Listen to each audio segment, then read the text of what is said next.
నమస్కారం N99 news కి స్వాగతం. హెడ్లైన్ చూద్దాం. పేదల ఇంటి నిర్మాణం కోసం ఉచితంగా ఇసుక ఇవ్వాలని ఏపీ సర్కార్ నిర్ణయం.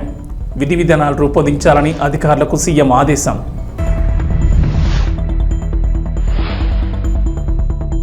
నిరుద్యోగులకు శుభవార్త చెప్పిన మంత్రి లోకేష్.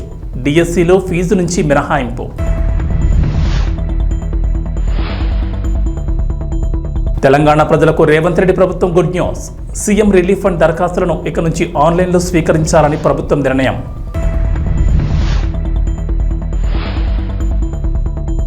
తెలంగాణకు రెయిన్ అలర్ట్. పలు జిల్లాల్లో భారీ వర్షాలు.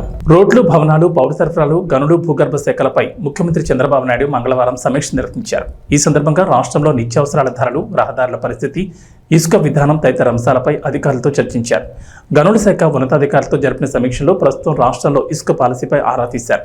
ఈ క్రమంలో పేదల ఇంటి నిర్మాణం కోసం ఉచితంగా ఇసుక ఇవ్వాలని, ఇందుకు అవసరమైన విధి విధానాలు రూపొందించాలని అధికారులకు సీఎం దిశానిర్దేశం చేసినట్లు సమాచారం.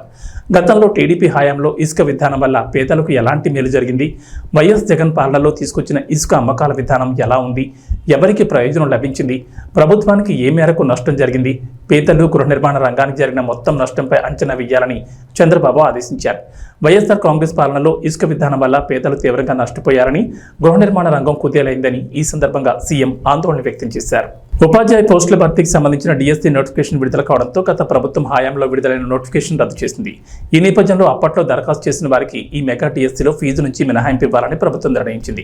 ఈ మేరకు సెక్రటరియట్లో టెట్ డిఎస్సీపై అధికారులతో నిర్వహించిన సమీక్షలో విద్యాశాఖ మంత్రి నారా లోకేష్ సూచించారు. ఎలాంటి విమర్శలకు తావు లేకుండా డిఎస్సీని పకడ్బందీగా నిర్వహించి నియామక ప్రక్రియను పూర్తి చేయాలని అధికారులను ఆయన ఆదేశించారు. టెట్, డిఎస్సీ పరీక్షల మధ్య ఎక్కువ సమయం ఉండాలని అభ్యర్థుల నుంచి విజ్ఞప్తులు వస్తున్నాయి.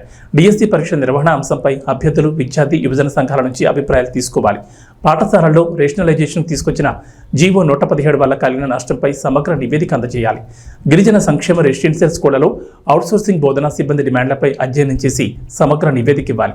వారికి నష్టం జరగకుండా తీసుకోవాల్సిన చర్యల గురించి సమాలోచన చేయాలని మంత్రి ఆదేశించారు. ఏపీ సీఎంగా జూన్ 12న పగ్గాలు చేపట్టిన చంద్రబాబు నాయుడు ప్రక్షాళన మొదలుపెట్టారు. ఇప్పటికే పలువురు ఐఏఎస్లను బదిలీ చేసిన సర్కార్ తాజాగా కీలకమైన ఇంటెలిజెన్స్ విభాగానికి కొత్త అధిపతిని నియమించింది. సిఆర్పీఎఫ్ డీజీగా ఉన్న మహేష్ చంద్ర లడ్డాను ఇంటెలిజెన్స్ చీఫ్గా నియమిస్తూ ఏపీ ప్రభుత్వం ఉత్తర్వులు జారీ చేసింది. ఇంటెలిజెన్స్ చీఫ్ కుమార్ విశ్వజిత్ను బదిలీ చేసిన ఏపీ ప్రభుత్వం ఆయన స్థానంలో లడ్డాను నియమించింది. 1998 బ్యాచ్ ఏపీ క్యాడర్కు చెందిన ఐపీఎస్ అధికారి అయిన లడ్డా ముక్కుసూటిగా వ్యవహరిస్తారని పేరుంది. ఆయన చాలా కాలం పాటు ఏపీలో పనిచేశారు. విశాఖపట్నం ఎయిర్పోర్ట్లో నాటి ప్రతిపక్ష నేత వైఎస్ జగన్పై కోడికత్తి దాడి జరిగిన సమయంలో లడ్డా విశాఖ పోలీస్ కమిషనర్గా వ్యవహరించారు. అనంతరం ఆయన కేంద్ర సర్వీస్కు డిప్యూటేషన్పై వెళ్లారు. రాష్ట్రంలో తిరిగి టీడీపీ అధికారంలోకి రావడంతో లడ్డాను తిరిగి ఏపీకి రప్పించడానికి చంద్రబాబు ప్రయత్నాలు మొదలుపెట్టారు. సిఆర్పీఎఫ్ ఐజీగా ఉన్న లడ్డాను ఏపీకి పంపించాలని కోరుతూ చంద్రబాబు ఇటీవలే కేంద్రానికి లేఖ రాశారు. బాబు లేఖకు స్పందించిన కేంద్రం లడ్డాను వెంటనే రాష్ట్రానికి బదిలీ చేసింది. దీంతో ఇంటెలిజెన్స్ విభాగంలో అడిషనల్ డైరెక్టర్ జనరల్గా లడ్డాను నియమిస్తూ సిఎస్ నీరబ్ కుమార్ ఉత్తర్వులు జారీ చేశారు. తెలంగాణ ప్రజలకు రేవంత్ రెడ్డి ప్రభుత్వం గుడ్ న్యూస్ వినిపించింది. ముఖ్యమంత్రి సహాయ నిధి దరఖాస్తులను ఇక నుంచి ఆన్లైన్లో స్వీకరించాలని ప్రభుత్వం నిర్ణయించింది. సీఎంఆర్ఎఫ్ నిధులు పక్కదారి పట్టకుండా పారదర్శకతతో నిర్వహించాలని ముఖ్యమంత్రి రేవంత్ రెడ్డి జారీ చేసిన ఆదేశాల మేరకు అధికారులు ఈ నిర్ణయం తీసుకున్నారు. ఇందుకోసం సెంటర్ ఫర్ గుడ్ గవర్నెన్స్ ఆధ్వర్యంలో ప్రత్యేకంగా cmrf.telangana.gov.in అనే వెబ్సైట్ను రూపొందించారు. మంగళవారం సాయంత్రం సచివాలయంలో సీఎం రేవంత్ రెడ్డి ఈ వెబ్సైట్ను లాంఛనంగా ప్రారంభించారు. గత ప్రభుత్వ హయాంలో సీఎంఆర్ఎఫ్ నిధులు పక్కదారి పట్టాయని, ఎన్నికల ముందు వేలాది చెక్కులు మిస్ అయ్యాయనే ఆరోపణలు వచ్చిన నేపథ్యంలో ఎలాంటి అవకతవకలకు తావు లేకుండా ఇక నుంచి ఆన్లైన్ ద్వారా దరఖాస్తు చేసే విధానాన్ని రూపొందించారు. ఇక నుంచి ముఖ్యమంత్రి సహాయ నిధి కోసం దరఖాస్తులను సీఎంఆర్ఎఫ్ వెబ్సైట్లో అప్లోడ్ చేయాల్సి ఉంటుంది. సీఎంఆర్ఎఫ్ కోసం ఎమ్మెల్యే, ఎమ్మెల్సీలు ఇచ్చే సిఫార్సు లెక్కను జత చేసి ఇతర వివరాలని కలిపి అప్లోడ్ చేయాల్సి ఉంటుంది. అప్లికేషన్లో దరఖాస్తుదారుల బ్యాంక్ అకౌంట్ నెంబర్ను తప్పనిసరిగా ఇవ్వాల్సి ఉంటుంది. వివరాలను వెబ్సైట్లోకి అప్లోడ్ చేసిన తర్వాత సీఎంఆర్ఎఫ్కు సంబంధించిన ఒక కోడ్ ఇస్తారు. ఆ కోడ్ ఆధారంగా మన అప్లికేషన్ ట్రాక్ చేయొచ్చు. ఆన్లైన్లో వివరాలు సమర్పించిన తర్వాత ఒరిజినల్ మెడికల్ బిల్లులను సచివాలయంలో అందజేయాల్సి ఉంటుంది. దక్షిణ అయోధ్యగా పేరుగాంచిన భద్రాద్రి శ్రీ సీతారామచంద్ర స్వామి వారి భక్తులకు అలర్ట్. భద్రాద్రి రామయ్య ఆలయంలో బ్రేక్ దర్శనాలు ప్రారంభమయ్యాయి. మంగళవారం ఆలయ ఈవో రమాదేవి బ్రేక్ దర్శనాలు ప్రారంభించారు. ఇక నుంచి ప్రతిరోజు ఉదయం 9 నుంచి 9:30 వరకు, మళ్లీ తిరిగి రాత్రి 7 గంటల నుంచి 7:30 గంటల వరకు భక్తులకు బ్రేక్ దర్శనం చేసుకునేందుకు ఆలయ అధికారులు పేరు కల్పించారు. బ్రేక్ దర్శనం సమయంలో స్వామివారి ఉచిత ప్రత్యేక దర్శనం, అంతరాలయ అర్చనలు తదితర పూజలను తాత్కాలికంగా నిలిపివేయనున్నారు. బ్రేక్ దర్శనం టికెట్ ధరను 200గా నిర్ణయించగా భద్రాచలం ఆలయ కౌంటర్లు, అధికారిక వెబ్సైట్లో ఈ టికెట్లు అందుబాటులో ఉంటాయని ఆలయ ఈవో వెల్లడించారు. తెలంగాణలో ఈసారి మళ్లీ బీఆర్ఎస్ ప్రభుత్వం అధికారంలోకి వస్తుందని, వస్తే 15 ఏళ్ల అధికారంలో ఉంటామని ఆ పార్టీ అధినేత మాజీ సీఎం కేసీఆర్ ధీమా వ్యక్తం చేశారు. కాంగ్రెస్ పార్టీకి ఒక దరిద్రమైన లక్షణం ఉంటుందని కేసీఆర్ చెప్పుకొచ్చారు. ఒకసారి అధికారంలోకి వస్తే పిచ్చి పిచ్చి పనులన్నీ చేసి ప్రజల చేత చీకొట్టించుకుంటారని వివరించారు. గతంలో ఎన్టీఆర్ పాలన తర్వాత అలాగే జరిగిందని కేసీఆర్ గుర్తు చేశారు. రాష్ట్రంలోని బీఆర్ఎస్ పార్టీ జడ్పీ చైర్మన్లతో మంగళవారం ఎర్రవెల్లిలోని వ్యవసాయ క్షేత్రంలో కేసీఆర్ ఆత్మీయ సమావేశం నిర్వహించారు. ఈ సందర్భంగా మాట్లాడిన కేసీఆర్ బీఆర్ఎస్ సర్కార్లో జడ్పీ చైర్మన్లంతా రాష్ట్ర అభివృద్ధిలో కీలక పాత్ర పోషించారని కొనియాడారు. విజయవంతంగా పదవీ కాలాన్ని పూర్తి చేసినందుకు అందరికీ శుభాకాంక్షలు తెలిపారు. భవిష్యత్తులో ఇంకా ఉన్నత శిఖరాలను అధిరోహించాలని ఆకాంక్షించారు. ప్రజా జీవితంలోకి వచ్చిన తర్వాత అధికారం ఉన్నా లేకపోయినా ప్రజల కోసం పనిచేసే వాళ్లే నిజమైన రాజకీయ నాయకులని కేసీఆర్ వివరించారు.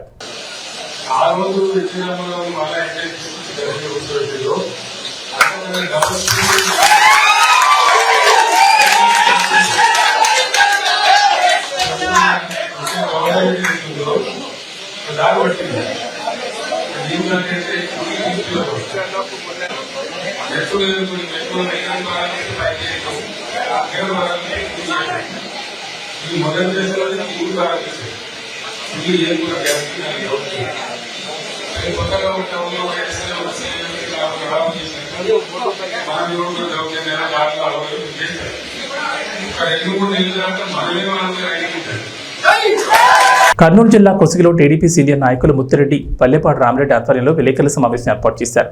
ఈ సందర్భంగా మాట్లాడుతూ తిక్కారెడ్డి వర్గీయులపై అధిష్టానానికి ఫిర్యాదు చేస్తామని అన్నారు. ఈ ఎలక్షన్లో తిక్కారెడ్డి వర్గీయులు మంత్రాలయం టీడీపీ ఎమ్మెల్యే అభ్యర్థి ఎన్ రాఘవేంద్రారెడ్డి వెనుక ప్రచారంలో తిరగలేదని వారు అన్నారు. ఎలక్షన్ రోజు వైసీపీకి ఓటు వేయమని ఇదే తిక్కారెడ్డి వర్గీయులు ఓటర్లకు చెప్పడం జరిగిందని వారు ఆరోపించారు. తిక్కారెడ్డి జిల్లా టీడీపీ అధ్యక్షుడిగా ఉన్నారు.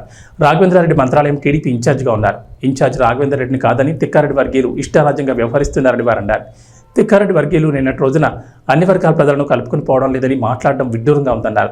ఏదైనా ఉంటే కూర్చుని మాట్లాడాలి తప్ప ఇష్టారాజ్యంగా పార్టీ కార్యకలాపాలు చేయడం మంచి పద్ధతి కాదని వారు అన్నారు.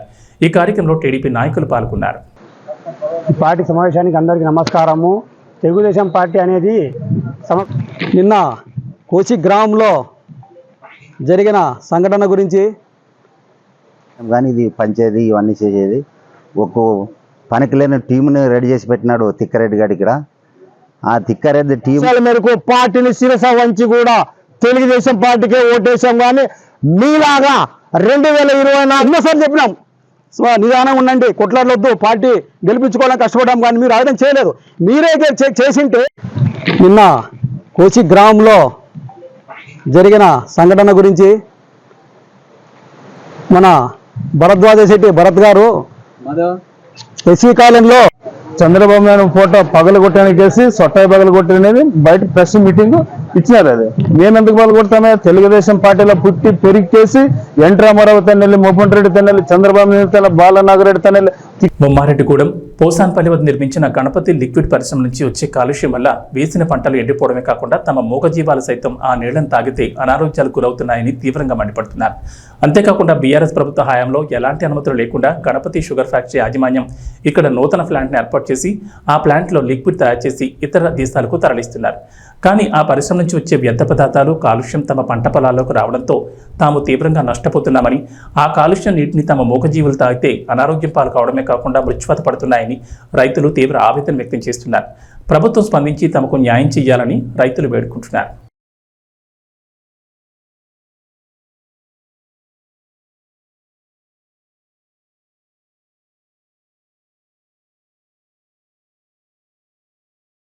నా పేరు జదా సతీష్. ఇక్కడ మళ్ళా షుగర్ ఫ్యాక్టరీ, బిగ్ ఫ్యాక్టరీ వల్ల వేసారు. ఇక్కడ మా బొమ్మాయి కూడా తాడా మా పశువులు గిట్ట వేస్తాయి. ఇక్కడ కెమికల్ నీళ్ళు, వాటర్ నీళ్ళు పిడుస్తుండు. దానివల్ల ఇక్కడ పశువులు గిట్ట చచ్చిపోతున్నాయి ఈ నీళ్ళ వల్ల. దీనివల్ల దాదాపు పంట 100 ఎకరాల దాకా ఖరాబ్ అవుతుండవచ్చు. అందులో మాది ఒకటి 8 ఎకరాలు అట్లా ఉంటుండవచ్చు. అందులో అవి ఆయన చెప్పినా గిన పట్టించుకుంటారు. కాకపోతే ఈ నీళ్ళు బయట లేకపోతే లోపల వాళ్ళ కంపెనీల లోపల ఆడ లోపల తవ్వుకొని స్టోరేజ్ చేసుకుంటే అదే బాగుంటుండే. చెప్పకుండా ఏదో చెప్పినా కానీ రాత్రి వదిలేస్తుండ్రు. ఇక్కడ చుట్టుముట్టు దగ్గర బద్రిగూడెం, ఉప్పగూడెం, శ్రీరామగూడెం, బొమ్మగూడెం, మళ్ళీ పోసంపల్లి ఇవన్నీ ఊర్లు ఇట్లా ప్రాబ్లం వస్తుంది. మళ్ళీ ఇక్కడ బర్రా సైడ్ గిట్ట వేసి ఉంది. అక్కడ గిట్ట 2-3 గిట్టలు చచ్చిపోయినాయి ఈ కెమికల్ దీని వాసన వల్ల. రోజు ఈ వాసన వల్ల మనిషి గిట్ట వీక్నెస్ అయిపోతుంది సార్. ఎట్లయితున్నాయి పంట పొలాలు, బోర్లు దునిపించిన గిట్ట అవి నిండినాయి, ఇది వాటరు మళ్ళీ బోర్లలో గిట్ట అది ఉప్పులు కలిసినట్టు ఉన్నది. అది దాదామన్నా అది స్మైల్ వస్తుంది. నా పేరు ప్రవీణ్ కుమార్. నేను ఇక్కడ ఉన్న దగ్గర చుట్టుపక్కల ఉన్న రైతు, నేను ఇక్కడ రైతుని, మా పొలం ఉంది ఇక్కడనే. దీనివల్ల ఫ్యాక్టరీ ఇది గణపతి షుగర్ ఫ్యాక్టరీ. ఇది మా దీనివల్ల పొల్యూషన్ విడుస్తుంది. పొల్యూషన్ సార్, దీనివల్ల పొల్యూషన్ పడుకోవడానికి కూడా వస్తలేదు మాకు. కనీసం నీళ్ళు తాగడానికి కూడా, ఉన్న బోర్లలో నీళ్ళు తాగడానికి కూడా ఉప్పు వస్తున్నాయి నీళ్ళు. పశువులకు కూడా అట్లనే వస్తుంది. తాదామంటే కూడా చాక్లేప్ అవుతుంది మాకు. అసలు దీనివల్ల అసలు మేము ఇంటి దగ్గర కూడా పడుకుంటాం. మాది బొమ్మారెడ్డి కూడా. దీనివల్ల ఇక్కడ బోర్ దగ్గర ఉన్నాం. దీనివల్ల మాకు పంట దిగుబడి కూడా వస్తుంది ఫ్యాక్టరీ తోటి.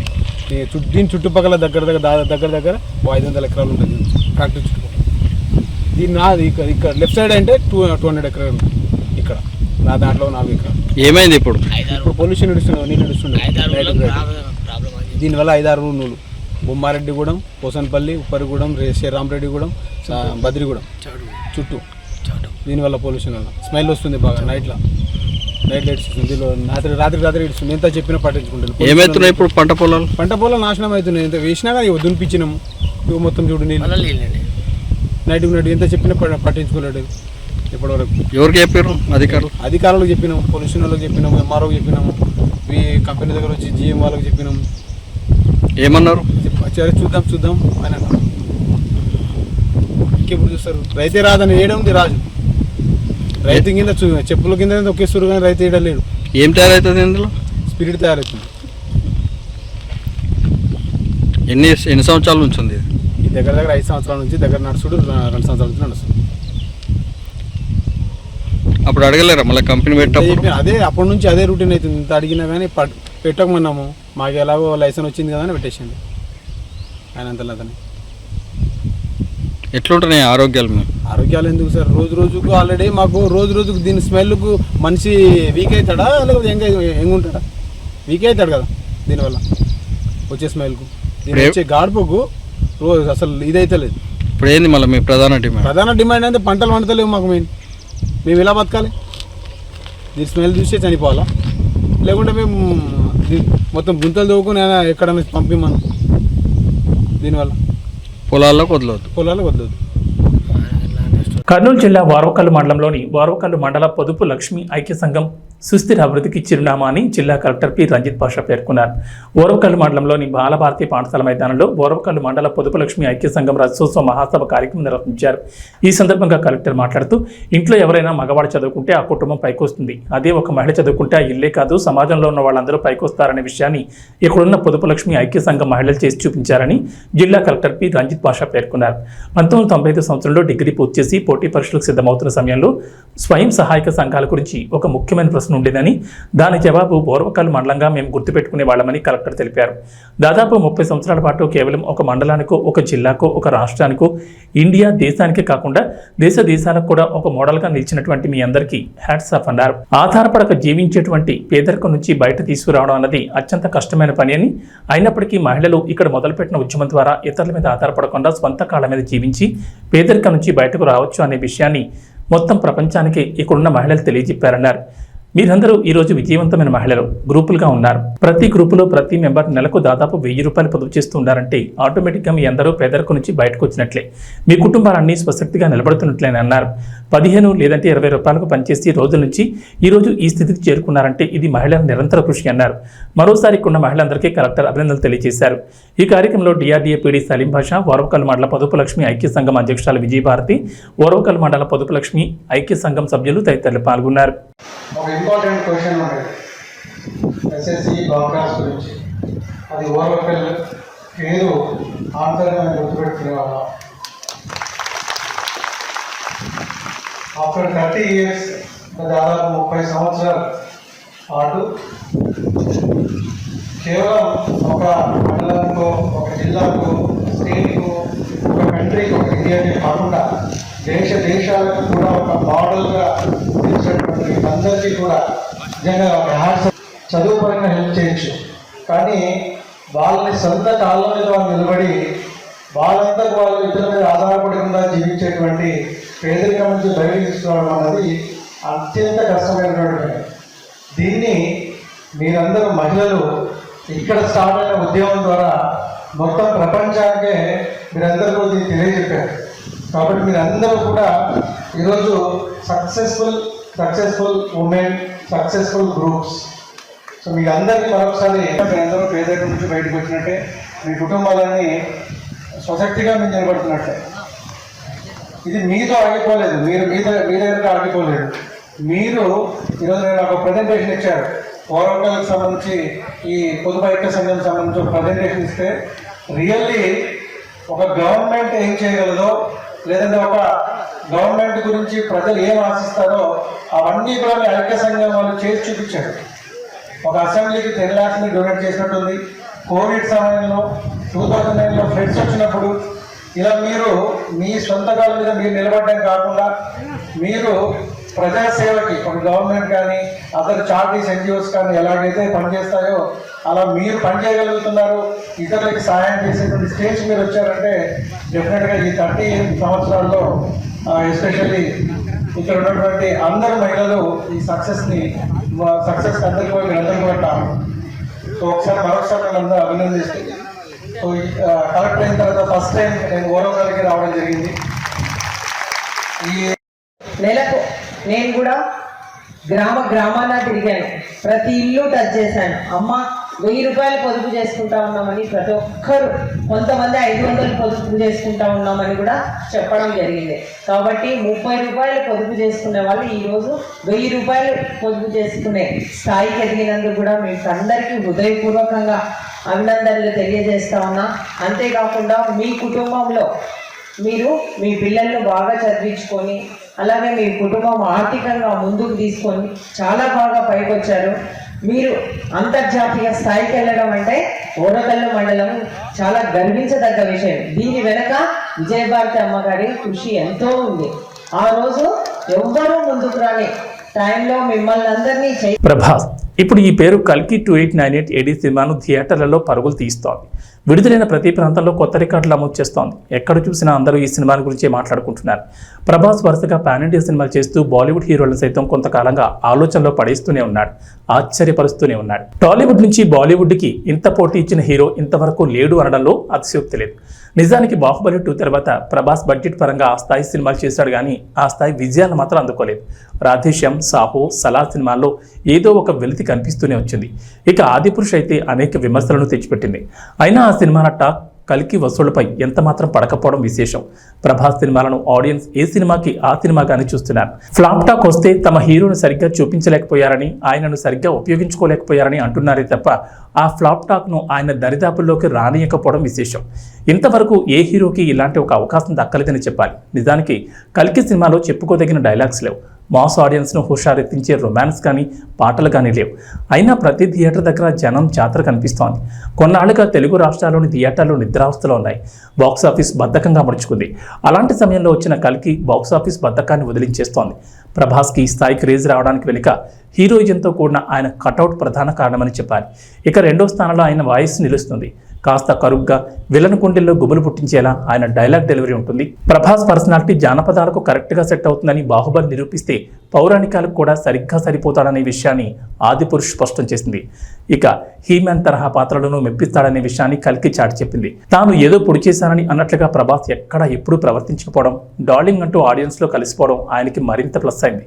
ప్రభాస్ పర్సనాలిటీ, ఆయన నటన మాత్రమే కాదు, ఆయన వ్యక్తిత్వం కూడా ఈ స్థాయి క్రేజ్కి ప్రధాన కారణమనే చెప్పుకోవచ్చు. T20 ప్రపంచ కప్ 2024తో టీమిండియా హెడ్ కోచ్గా రాహుల్ ద్రవిడ్ ప్రయాణం ముగిసింది. వాస్తవానికి ద్రవిడ్ పదవీ కాలం వన్డే ప్రపంచ కప్ 2023తోనే పూర్తయింది.